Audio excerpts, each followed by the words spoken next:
क्या आप वीडियो को लाइक कर सकते हैं। तो मूवी का स्टार्ट होता है और हम जनरल को देखते हैं जहां उसकी वाइफ काफी मुसीबत में होती है। वो काफी डरी होती है और जोर जोर से जनरल को आवाजें लगा रही होती है। असल में उसके पीछे एक मॉन्स्टर पड़ा हुआ था और ये मॉन्स्टर असल में मरमिड मॉन्स्टर होता है जो कि जनरल की वाइफ को पकड़ लेता है और उसे अपने साथ पानी में ले जाता है। जहाँ पानी में ले जाने के बाद वो उसे खा लेता है और अब ये देखकर जनरल को काफी गुस्सा आता है। इसीलिए वो अपने बड़े से रॉड को उस मॉन्स्टर पर फेंकता है। लेकिन तभी जनरल की आंख खुल जाती है और उसे पता चलता है कि अभी जो कुछ उसने देखा वो उसका ड्रीम था। असल में जनरल की वाइफ को काफी पहले मरमेड की फैमिली ने मार दिया था। इसके बाद जनरल अपनी वाइफ की मौत का बदला लेने के लिए उसे मरमेड को ढूंढने के लिए निकल जाता है। असल में वो शिप में खड़ा होकर मरमेड को ढूंढ रहा होता है और तभी मरमेड उसे नजर भी आ जाती है। इसीलिए वो अपने साथियों को मरमेड पर हमला करने के लिए कहता है। लेकिन हैरानी वाली बात तो ये होती है कि जनरल के अलावा और किसी को भी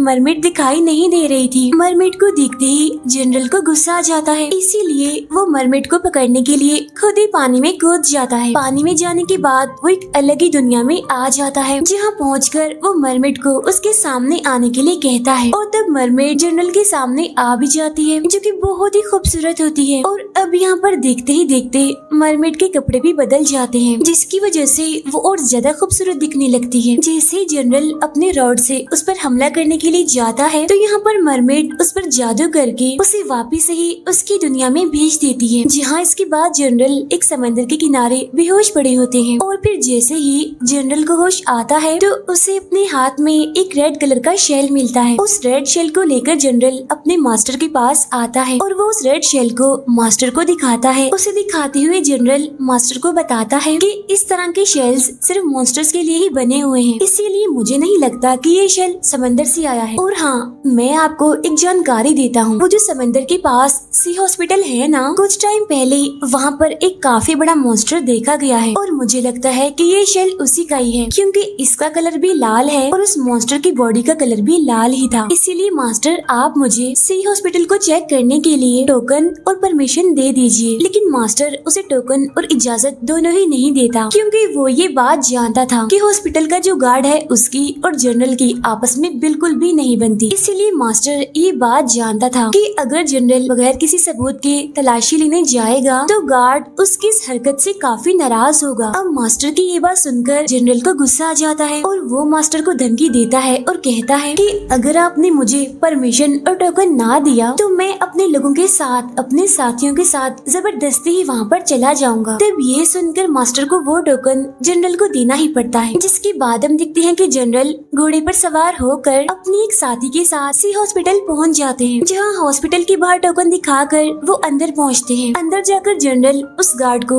वो टोकन दिखाता है और कहता है कि मैं आपके इस हॉस्पिटल को चेक करना चाहता हूँ, इसकी जांच करना चाहता हूँ। तब ये सुनकर गार्ड अपने सिपाहियों को जनरल के साथ भेज देता है इस पूरे हॉस्पिटल को दिखाने के लिए। जहाँ पर जनरल एक सोल्जर से कहता है कि तुम मुझे उस मॉन्स्टर के पास ले जाओ, यानी जिसकी बॉडी लाल है और जिसे रेड मॉन्स्टर कहा जाता है। तो वो सिपाही ऐसा ही करता है, वो जनरल को रेड मॉन्स्टर के पास ले जाता है। रेड मॉन्स्टर के पास आने के बाद जनरल देखता है कि मैजिकल वर्ड्स के जरिए, मंत्रों के जरिए इस मॉन्स्टर को बेहोश करके रखा गया है और उसकी बॉडी पर सेम वैसे ही रेड शेल्स भी थे। अब उसे देखने के बाद वो सब वहाँ से वापिस आ जाते हैं जहाँ जनरल की साथी उसे कहती है कि 3 दिन के बाद आपकी फैमिली और आपके 4 फादर्स की प्रे होने वाली है, तो शायद इसी वजह से वो मरमेड आपका ध्यान भटकाना चाहती है ताकि आप अपनी फैमिली की मौत का बदला ना ले सके। लेकिन जनरल इस बात को मानने के लिए साफ इनकार करता है। तो तब इस वजह से जनरल की साथी उससे पूछती है कि अगर ऐसा नहीं है तो आपने उस दिन वो बात हमें क्यों नहीं बताई, यानी जिस दिन वो मरमेड आपसे मिली थी। ये सुनकर जनरल सोच में गुम हो जाता है और वो अपनी साथी को बताता है कि उस दिन जब मैं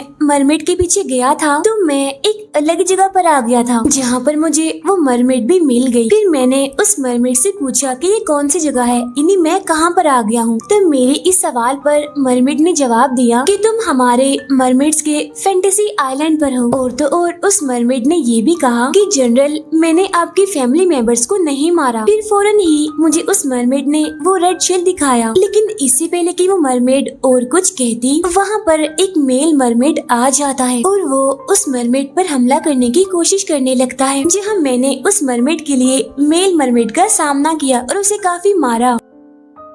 लेकिन जब उस मरमेड ने ये देखा कि वो मेल मरमेड मुझ पर इन्हीं जनरल पर भारी पड़ रहा है, तो वो मेरे साथ एक पोर्टल के जरिए वहाँ से निकल गई। अब ये जानने के बाद जनरल के साथी को मरमेड की बातों पर यकीन नहीं होता, इसीलिए वो जनरल को कहती है कि शायद वो मरमेड अपनी बातों के जरिए आपको कंट्रोल करना चाह रही है, और ये भी तो हो सकता है कि उस रेड शेल को उसने अपने जादू से बनाया हो। फिर अगले सीन में हम हॉस्पिटल के उसी गार्ड को देखते हैं, जिसके पास पहुँचता है वही मेल मरमेड, और वो उस गार्ड को बताता है कि जनरल की फैमिली की वजह से मेरे सारे साथी मारे गए, जिनमें से बस मैं अकेला ही बचा हूँ, इसीलिए आप मेरी हेल्प कीजिए ताकि मैं जनरल की फैमिली से बदला ले सकूं अपने साथियों की मौत का। फिर वो मेल मरमेड यहाँ पर गार्ड को कहानी सुनाता है कि जब मैं अकेला सर्वाइवर बचा था, यानी कि जब मैं अकेला ही भटक रहा था, तो तब मैं मरमेड को ढूंढते हुए एक आइलैंड पर पहुँचा, जहाँ पर मैंने देखा कि वो मरमेड जनरल को अपने कंट्रोल में करने की कोशिश कर रही है। साथ ही साथ वो मरमेड जनरल को ये भी बता रही थी कि तुम्हारी फैमिली को मारने वाली मैं नहीं हूँ, बल्कि गार्ड का वो रेड मॉन्स्टर है जो कि उसके हॉस्पिटल में है। तब मरमेड के साथ साथ जनरल भी उसकी ये बातें दोहरा रहा था, और तभी मैंने यानी कि मेल मरमेड ने उस मरमेड पर हमला कर दिया, जहाँ बाद में उस मरमेड ने अपने जादू से उस पूरे आइलैंड को ही गायब कर दिया। फिर वो मेल मरमेड गार्ड को ये भी बताता है कि वो जो मरमेड है वो मंत्र वगैरह करना जानती है, लेकिन ये बात जनरल नहीं जानता। उधर जनरल अपनी साथी से कहता है कि जो प्रे होने वाली है उसमें बहुत सारे मेहमान आने वाले हैं, इसीलिए मैं हमारी हवेली जा रहा हूँ। जहाँ एक बार फिर से जनरल मरमेड से मिलने के लिए जाता है, जहाँ आकर जनरल मरमेड से कहता है कि मेरी फैमिली ने, मेरे फोर फादर्स ने तुम्हारी फैमिली को मार दिया था, लेकिन इसके बावजूद भी तुमने मुझ पर कोई भी हमला नहीं किया, मुझे कोई भी नुकसान नहीं पहुँचाया, इसीलिए मैं आगे भी चाहता हूँ कि तुम मासूम लोगों को कोई भी नुकसान ना पहुँचाओ। तब उसकी बात सुनकर मरमेड जनरल को बताती है कि हम दोनों की फैमिलीज पहले से ही एक दूसरे को पसंद नहीं करती थी, लेकिन इसके बावजूद भी जब बचपन में जनरल ने छोटी मरमेड को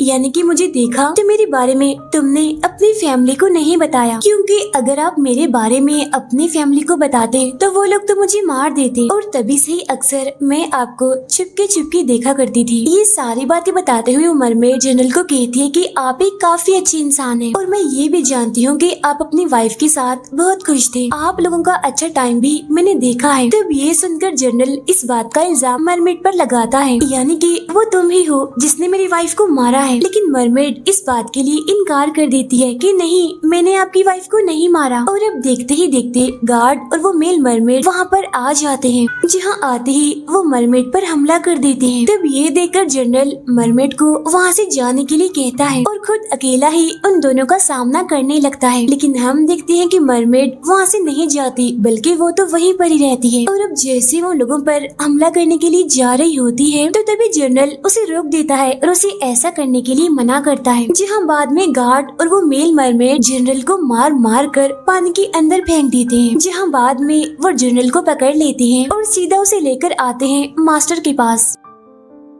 यहाँ मास्टर जनरल पर काफी गुस्सा करता है, वो उससे काफी नाराज होता है और कहता है कि तुम्हारी फैमिली ने, तुम्हारे फोर फादर्स ने हमेशा ही राजा का साथ देने का वादा किया था, लेकिन तुम क्या कर रहे हो, उस मरमेड की वजह से बार बार गलतियाँ कर रहे हो। तो तब यहाँ पर गार्ड जनरल को सजा देने का आइडिया मास्टर को बताता है। तब उसके आइडिया को मानते हुए जनरल को समंदर के किनारे बांध दिया जाता है रस्सियों की मदद से, और वो भी काफी मजबूती से, जहाँ उसे बांधने के बाद रस्सियों को काफी जोर से खींचा जाता है, और जब तक जनरल बेहोश न हुआ वो उसकी रस्सियों को खींचते ही रहे। फिर कुछ देर के बाद वहाँ पर कुछ लोग आकर जनरल को मारने लगते हैं, और जब इस बात का पता मरमेड को लगता है तो वो फौरन ही जनरल को बचाने के लिए वहाँ पर आ जाती है। फिर वो मरमेड जनरल को अपने साथ ले जाती है अपनी दुनिया में, जहाँ बाद में वो उसके सारे जख्मों को अपने अंदर ले लेती है। तब ऐसा होते ही जनरल तो ठीक हो जाता है, लेकिन वो सारी चोटें, सारे जख्म मरमेड की बॉडी पर आ जाते हैं। जैसे जनरल को होश आती है तो वो उठता है और मरमेड के पास जाता है। वो उसकी बॉडी को देखता है जहाँ पर चोटों के, जख्मों के निशान होते हैं, लेकिन फिर भी मरमेड उसे कहती है कि मेरी फिक्र मत करो, मैं बिल्कुल ठीक हूँ। लेकिन अब देखते ही देखते जनरल उसे प्रिजनर बना लेता है। अब हालांकि जनरल ऐसा करना तो नहीं चाहता, लेकिन उसे ऐसा करना पड़ता है, क्योंकि उसे ऐसा करने के लिए मास्टर ने कहा होता है। लेकिन अंदर ही अंदर वो काफी दुखी होता है। और तभी यहाँ पर गार्ड और मेल मरमेड भी आ जाते हैं, और वो उस बेचारी मरमेड को काफी टॉर्चर करते हैं। अगले सीन में हम देखते हैं कि मरमेड, जर्नल, गार्ड और वो मेल मरमेड सभी एक समंदर के किनारे जाते हैं। वहाँ मिट्टी में जर्नल को अपने एक साथी का हाथ मिलता है, जिसके हाथ में भी सेम वैसे ही रेड कलर की शेल थी, जिसे देखकर जर्नल काफी हैरान हो जाता है। जिसके फौरन बाद वो मास्टर के पास आता है और बताता है कि मैंने आपकी बात पूरी कर दी है, मैंने उस मरमेड को पकड़ लिया है और अब वो जेल में है। लेकिन मास्टर उसकी बातों को इग्नोर करता है और उस पर ज्यादा ध्यान नहीं देता और वो निकल जाता है फोर फादर्स की प्रे के लिए। अगले दिन मास्टर जर्नल को एक अकेले कमरे में लेकर जाता है, जहाँ जाकर वो उसे कहता है कि ये वो जगह है जहाँ पर तुम्हारी फैमिली मेंबर्स और फोर फादर्स दफन हैं, इसीलिए आज इनके सामने तुम्हें सच बोलना होगा। जहाँ वो जर्नल से पूछता है कि क्या तुम मरमेड को पहले से जानते थे, यानी कि बचपन से। तब यहाँ पर जर्नल उसे बताता है कि हाँ, बचपन में मैंने उस मरमेड को देखा था, लेकिन मैं ये नहीं जानता था कि आखिर वो कौन है। इसके बाद मास्टर जर्नल को बताता है कि सिर्फ तुम्हारी फैमिली के लोग ही मरमेड को मार सकते हैं, क्योंकि सिर्फ तुम लोगों के पास ही वो पावर है जो किसी और के पास नहीं है, और वो पावर तुम्हारी रॉड के आगे लगी हुई है जो कि ब्लू कलर की है। असल में मरमेड के दिल के पास एक हार्ट प्रोटेक्शन लगा होता है और उस प्रोटेक्शन को सिर्फ उस रॉड से ही तोड़ा जा सकता है, और जैसे ही वो प्रोटेक्शन टूटेगी तो वैसे ही मरमेड की आंखों से आंसू आएंगे, और मरमेड के आंसू में इतनी पावर है, इतनी ताकत है कि उसकी मदद से कोई भी इमोर्टल हो सकता है या फिर जवान हो सकता है। लेकिन तभी दूसरी तरफ हम देखते हैं कि वो मेल मरमेड सेम यही बात गार्ड को बता रहा होता है। तब ये बात सुनने के बाद गार्ड उसके खाने में जहर मिलाकर उसे जान से मार डालता है, ताकि ये मेल मरमेड अब के बाद ये बात किसी को भी ना बता सके। यह मास्टर जर्नल को काफी फोर्स करता है कि तुम फोर फादर्स की प्रे से पहले ही उस मरमेड को मार दो, ऐसा करते ही तुम उस मरमेड के आंसू भी ले लेना। अब इसके फौरन बाद जर्नल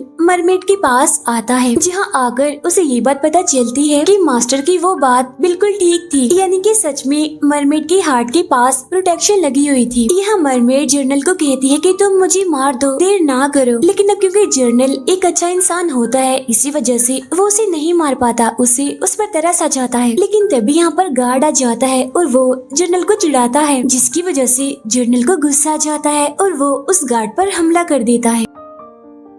अगले ही सीन में हम देखते हैं कि जर्नल मास्टर के पास आता है और वो उसे रेड शेल दिखाते हुए कहता है कि ये रेड शेल मुझे हमारे साथी के हाथ में से मिला है। इससे ये बात साबित होती है कि मरमेड मासूम है, इनोसेंट है, यानी कि उसने किसी को भी नहीं मारा, वो बेकसूर है। ये सुनने के बाद मास्टर गार्ड को जेल में बंद करवा देता है, लेकिन इसके बावजूद भी मास्टर जर्नल को काफी फोर्स करता है कि चाहे जो भी है तुम मरमेड की आंसू लेकर आओगे और मुझे दोगे, फिर चाहे वो मरमेड क्रिमिनल हो या फिर ना हो, मुझे बस चाहिए तो मरमेड की आंसू। अब जैसे मास्टर वहाँ से चला जाता है तो उसके जाने के बाद जर्नल मरमेड को आजाद कर देता है, उसे खोल देता है। ऐसा करने के बाद वो फौरन ही मरमेड को पानी में डाल देता है। पानी में जाते ही मरमेड बिल्कुल ठीक हो जाती है। इसके बाद जर्नल मरमेड को बताता है कि मैं आंसू वाली बात के बारे में पहले नहीं जानता था, इसीलिए प्लीज अगर मैंने तुम्हें हर्ट किया हो तो मुझे माफ कर देना। अब यहाँ पर मरमेड जर्नल के सामने एक ऑफर रखती है कि तुम अपनी पूरी फैमिली को लेकर मेरे आइलैंड पर आकर रह सकते हो, लेकिन जर्नल इस बात के लिए इनकार कर देता है और कहता है कि नहीं, मैं अपनी मदद खुद करना जानता हूँ और मैं अपनी हेल्प खुद ही करूँगा। इसके बाद वो दोनों उस हॉल में आ जाते हैं जहाँ पर प्रे हो रही थी। यहाँ आकर जर्नल देखता है कि गार्ड ने जर्नल की पूरी फैमिली को पकड़ा हुआ है और उन्हें प्रिजनर बनाया हुआ है और वो सबको एक एक करके मार रहा था। और अब ये देखकर जर्नल को गार्ड पर काफी गुस्सा आता है। जैसे वो गार्ड पर हमला करने के लिए जाता है तो तब एक बुजुर्ग जर्नल को रोक देता है और कहता है कि बेटा तुम ऐसा ना करो और तुम इस मरमेड को मार दो। मैं भी तुम्हारी फैमिली का मेंबर हूँ और तुम्हारे फोर फादर्स भी हमेशा से ही ऐसा करते आ रहे हैं, इसीलिए अपना फर्ज पूरा करो और इस मरमेड को मार दो। साथ ही साथ वो जर्नल को ये भी कहता है कि तुम्हारी फैमिली के मरे हुए लोग, तुम्हारे फोर फादर्स तुम्हें हेवन से यानी कि जन्नत से देख रहे हैं और उन्हें ये देखकर काफी दुख हो रहा है कि तुम मरमेड का साथ दे रहे हो और उसे मार नहीं रहे हो। तब ये सारी बातें सुनने के बाद जर्नल उनसे कहता है कि मुझे आप लोगों को इतने सालों से धोखे में रखा जा रहा था, क्योंकि मरमेड्स हमारे दुश्मन नहीं है। हमारे फोर फादर्स मरमेड्स को अपने फायदे के लिए, अपने मकसद के लिए मारते थे ताकि वो मरमेड्स के आंसू हासिल कर सके। इसके बाद वहाँ पर मौजूद सारे लोग मरमेड पर हमला कर देते हैं। इसी दौरान गार्ड भी जर्नल पर हमला कर देता है, जहाँ उनके बीच लड़ाई होने लगती है। तो यहाँ जर्नल की फैमिली के लोग मरमेड को मार रहे होते हैं, जहाँ मरमेड खुद को बचाने के लिए एक आदमी पे हमला कर देती है। तब ये देखकर जर्नल की फैमिली का का वो बुजुर्ग उसको समझाता है और कहता है कि देखो बेटा, मेरी बात गौर से सुनो, ये कोई इंसान नहीं है, ये मरमेड है, एक मॉन्स्टर है। और मॉन्स्टर किसी के नहीं बनते, ये इंसानों के सगे नहीं होते। और ऐसे ही पहले भी इन्होंने बहुत सारे लोगों को मार दिया और यही वजह है कि तुम्हारे फोर फादर्स ने इन पर हमला किया और इन्हें मार दिया। तब ये सुनकर मरमेड जनरल को उसके साथ चलने के लिए कहती है, लेकिन जनरल उसके साथ नहीं जाता और वहीं पे ही वो रुक जाता है। यहाँ वो बुजुर्ग बार बार जनरल को उकसा रहा था कि वो उस मरमेड को मार दे, लेकिन जनरल ऐसा नहीं करता और मरमेड को यहाँ से जाने के लिए कहता है। साथ ही साथ उन सभी लोगों को कहता है कि अगर किसी ने भी मरमेड को मारने की कोशिश की तो उसे मारने से पहले तुम्हें मुझे मारना होगा। तभी अचानक से गार्ड उठता है और जनरल की फोर फादर्स की कब्रों को गिराने लगता है, जिसके बाद वो मरमेड को एक टूल देकर उसे पहनने के लिए कहता है, लेकिन जनरल उस मरमेड को ऐसा करने से यानी कि उस टूल पहनने से मना करता है। लेकिन मरमेड जनरल की एक नहीं सुनती और उस टूल को पहन लेती है, जिसके बाद वो खुद को चेन्स में बंद कर लेती है। अब इस वजह से वो काफी दुखी हो जाती है और बताती है कि सारी मरमेड्स अपनी जिंदगी में सिर्फ एक बार ही आंसू जमीन पे गिरा सकती हैं, और जब मरमेड्स अपने आंसू जमीन पे गिराती हैं तो उसके बाद वो कभी भी इंसान का रूप नहीं ले सकती, जहाँ बाद में वो हमेशा के लिए मरमेड मॉन्स्टर बनकर ही रहती हैं। ऐसा कहते ही वो मरमेड अपने आंसू जमीन पे गिरा देती है। इसके बाद हम देखते हैं कि जर्नल वहाँ से जाने लगता है, लेकिन तभी अचानक से गार्ड उस पर हमला कर देता है। और जब इस बात का एहसास मरमेड को होता है तो वो वहाँ पर आ जाती है गार्ड का सामना करने के लिए, जर्नल को बचाने के लिए। यहाँ आते ही वो गार्ड को काफी बुरी तरह से मारने लगती है, लेकिन तभी यहाँ पर मास्टर आ जाता है और वो मरमेड को धमकी देता है कि अगर तुमने गार्ड को मारा तो मैं तुम्हारी पूरी फैमिली को ही खत्म कर दूंगा। लेकिन मरमेड उसकी एक नहीं सुनती और गार्ड को फाइनली वो मार डालती है। अब यहाँ पर हमें फ्लैशबैक का एक सीन दिखाया जाता है, जहाँ पर हम देखते हैं कि गार्ड पहले ही मर चुका होता है और जो गार्ड के रूप में होता है वो असल में वो मेल मरमेड होता है। इसके बाद हम देखते हैं कि मरमेड जर्नल को वहाँ से निकाल कर किसी समंदर के किनारे ले आती है और वो जर्नल को बेहोशी की हालत में और जख्मी देखकर काफी परेशान हो जाती है। वो इतनी दुखी हो जाती है कि जोर जोर से वो रोने लगती है। इसके बाद वो अपनी सारी पावर्स जर्नल को देकर खुद बिल्कुल खत्म हो जाती है। उधर हम देखते हैं कि मास्टर के पास मरमेड का एक आंसू होता है और अब जैसे ही वो उसे इस्तेमाल करने के लिए जा ही रहा होता है तो तभी वहाँ पर उसे रोकने के लिए जर्नल पहुँच जाता है। अब उसे देखकर मास्टर उसके पैरों में गिर जाता है और उससे माफी मांगता है, लेकिन वो यहाँ पर चालाकी से उसके दिल के पास वार करता है। लेकिन मरमेड की पावर्स जर्नल के अंदर होने की वजह से वो मास्टर जर्नल को कोई भी नुकसान नहीं पहुँचा पाता। और अब ये देखकर मास्टर काफी हैरान हो जाता है। अब इसके बाद हमें यहाँ पर ये बात पता चलती है कि असल में ये इंसान मास्टर नहीं होता, बल्कि ये होता है रेड मॉन्स्टर, जिसने मास्टर के साथ साथ जर्नल की फैमिली को भी मार दिया था। यानी कि वो मरमेड बिल्कुल सही कह रही थी। यहाँ वो रेड मॉन्स्टर जर्नल को बताता है कि असल में मैं गार्ड के साथ मिला हुआ था और हम दोनों ने मिलकर ये फैसला किया था कि रेड मॉन्स्टर बनेगा वो मास्टर और बाद में गार्ड बनेगा जर्नल। अब ये सारी बातें सुनकर जर्नल को काफी गुस्सा आ जाता है। इसी वजह से वो रेड मॉन्स्टर पर हमला कर देता है, जहाँ इनके बीच काफी भयानक लड़ाई होने लगती है। इसके बाद जर्नल अपने रॉड से रेड मॉन्स्टर पर हमला करके उसे पूरी तरह से खत्म कर देता है, जहाँ बाद में जर्नल अपने फोर फादर्स के लिए प्रे करता है। और इसी के साथ ही ये मूवी यहीं पर एंड हो जाती है।